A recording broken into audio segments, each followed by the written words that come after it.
Well, sound effects on the JoJo opening. I guess this means we're not going to be getting an opening for next week's episode of JoJo's Bizarre Adventure, because if we know anything about how JoJo does its openings, it saves the final episode for the sound effects, or the final time they're going to show the opening song for the sound effects. And so for us to get sound effects on that opening song with this episode, that would mean that next week's episode's not going to have the opening song at all, or they're going to go even further with the opening song and do something completely crazy. So, overall, from what I see here is, this is probably the final time we're going to get to see the opening song for JoJo Part 4, which is kind of sad. It's such a good song, and it just lets me know that JoJo Part 4 is coming to an end. Next week, if I'm correct, is the conclusion of Part 4. Hopefully we get some form of, Part 5 announcement, because I would love to see the continuation of JoJo. I love JoJo, and just knowing it's coming to an end, it kind of sucks, but I mean, all good things must eventually come to an end. So with that being said, let's talk about Kira and Josuke. So, this fight between Kira and Josuke, it definitely is completely different from what we have seen normally from other fights of JoJo's Bizarre Adventure. Usually in the fights in JoJo, I'm not saying all of them, but usually a lot of the fights, they tend to be more on the type of beating the shit out of each other. I mean, you can kind of say that Dio and, Jotaro's fight, it was a little bit more different than that. It wasn't just fighting, it was also using your brain to overcome things. I mean, look, Jotaro stopped his heart trying to trick Dio, so it wasn't really just a fight of just brawns going in and beating each other up. But overall, though, this fight between Kira and Josuke is completely different from what we've seen beforehand. We get to see these two trying to overcome each other, outthink each other, use psychological warfare, mind games. It's just such a good matchup. And as I've already talked about, Kira and Josuke, they're complete opposites. Their stand abilities are complete opposites from each other. One can create things or fix things, and another crumbles and destroys things. They're complete opposites, and these two going up against each other are very entertaining. And as we know from Part 3, it's actually exactly the opposite. I mean, think about how Part 3 was, the final fight with Dio and Jotaro. You had to where Jotaro, his stand, and also Dio's stand, very similar, pretty much the exact same, going up against each other, and it was pretty much stopping time, overcoming the stopping of time, and stuff like that. But this match is completely the opposite of that. You have two people going at each other with the opposite stand abilities, are complete counters to each other, and it's just a very entertaining match. And just looking at how these two, they actually are trying to overcome each other by using their quick thinking, it makes it very interesting, because you don't know who is going to come on top. Because, I mean, even though at the end of the episode, the villain was cornered, and, as always, when it comes to any type of series, usually the villain needs to lose, it's just entertaining when you realize, like, holy crap, I don't want Kira to lose like this. Like, when he's just sitting there freaking out, he's looking around, he's like, I can get out of this, I can get out of this, and he's just looking around. It's such a wonderful moment for his character, because you gotta think about it from his perspective for a moment, okay? For one, Kira is a type of character that has been by himself throughout the entirety of the series. Yes, he's had help here and there, but overall, he's pretty much by himself. He's been by himself for the most part, doing his own thing, and he's versing all of, Josuke's friends. He's fighting all of Josuke's friends, Josuke going after them, or they're coming after him. It's actually not even him going after them, it's actually them coming after him, and he's just trying to defend himself, and it's such an entertaining way to go about, this arc, or, just this part of JoJo, because normally what you would see in like a shonen or any type of series with just fighting and stuff, it would be about, the villain hunting after the main characters, trying to hunt them down, kill them, slaughter them, do whatever they possibly can to silence them, but it's more of, Josuke and them hunting him down, and it's him wanting just to stay the fuck away from them. He's like, fuck you, could just get the fuck out of here, I want to, live my quiet life, and it's such a cool way to go about this fight, too. Kira is trying to make himself have a peaceful life, and I mean, he's going about killing people, so I don't know how you can have a peaceful life doing that, but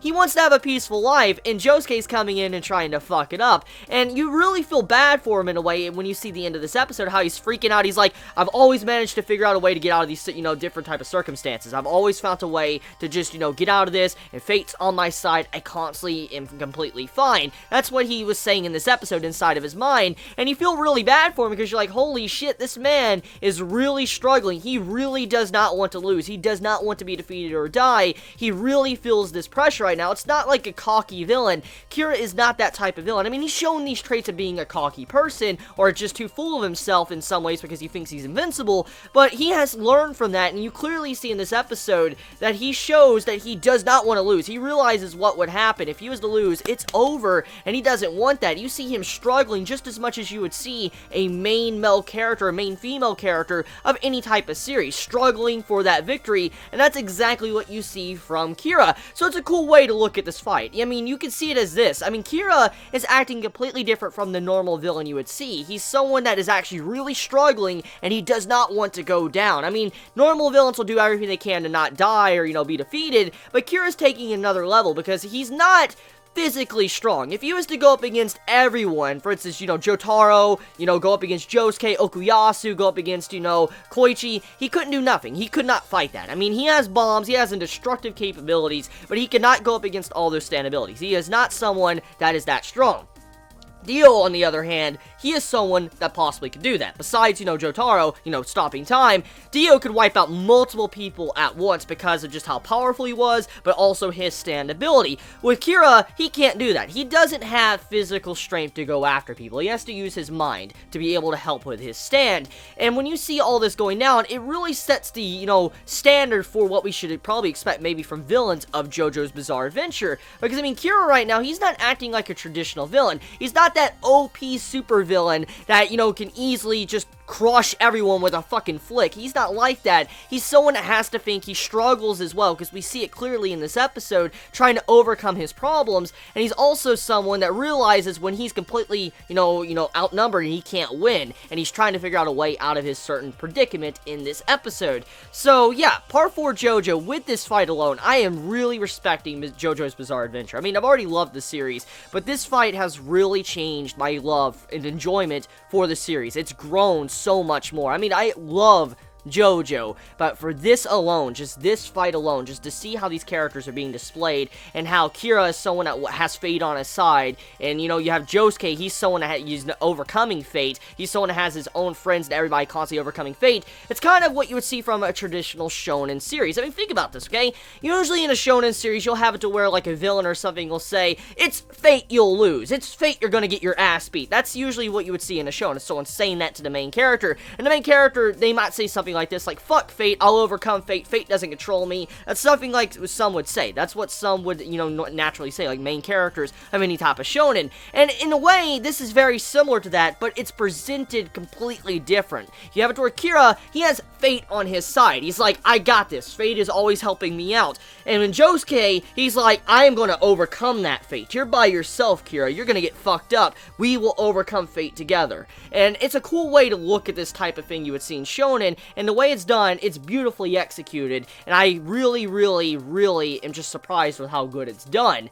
So with that being said, let's talk about Okuyasu. So Okuyasu, this man's alive. And I'm glad to see he's alive, but at the same time, I know many might be a little bit disappointed with that. I mean, the way he came back, it makes sense, because, I mean, the afterlife has been shown in JoJo. It's not something that just appeared out of nowhere. We do know that there's spirits and stuff, people go to, to wherever heaven is. We don't know the exact core concept of, the spirit realm in JoJo. We don't know completely how it works, but we do know that there is an afterlife in JoJo. We don't know all the rules of it, but we are very aware of it. And with the way this episode was done, you see it to where Okuyasu, he's like, I was in a very pitch black area. Like, it's just completely dark around me, and I saw this light, flickering, and then I saw my brother.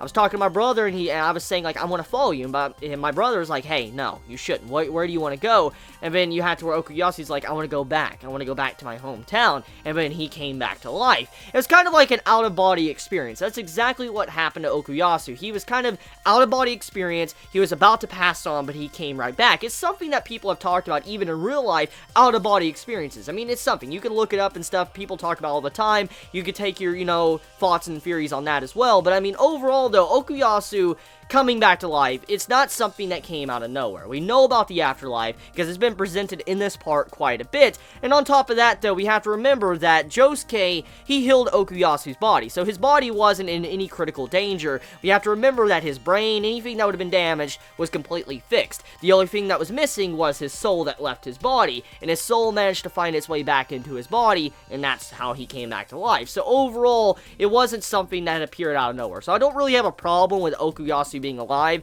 but I know many might, because, I mean, if you really do think about the grand scheme of things of Part 4 of JoJo, not many characters have died. I mean, Shigechi, he's died. I mean, Aya, I think that's her name, she died as well, and I mean, two characters died, and they're not really, overall, the most important characters in the grand scheme of things when it comes to Part 4 JoJo, but they did set a lot of things into motion, and when you really think about it like that, there's not many characters that have died in this part, and it's funny when you think that the main villain of this part is actually a serial killer, a psychopath, and it makes you like, holy crap, so the serial killer can't really even kill a main character, but I mean, you have other characters, some of the other parts that can do that. I mean, look what Dio did. Holy fuck, like, Jesus. So, I mean, yeah, it's interesting when you think about it like that, but I can see where many might have a problem with Okuyasu being alive, but personally, I'm completely fine with it. Now, speaking of Okuyasu's return, though, that pose he did, pretty fucking badass. It's like, yo, that was a good pose. That, like, JoJo pose that he did was too freaking good. Just the way he was posing right there when he appeared back. I mean, he was just like, I don't know how the hand completely works. He's like, I don't know where the things go that I make disappear with the hand, but, I mean, overall, though, just the way I can do this, you know, it's just like, I've never put too much thought into it, because I'm not really that smart. He knows he's not smart, he knows that he's dumb, and he knows that, you know, his ability's pretty strong, too. And the way he just comes back and he just starts fighting Kira and all that, it's pretty cool. I just love the way he did that. So, yeah, Okuyasu being back, I'm glad to see. So, let me know your thoughts in the comments below. You all have a wonderful day or night wherever you live. Please be safe. Chibi out.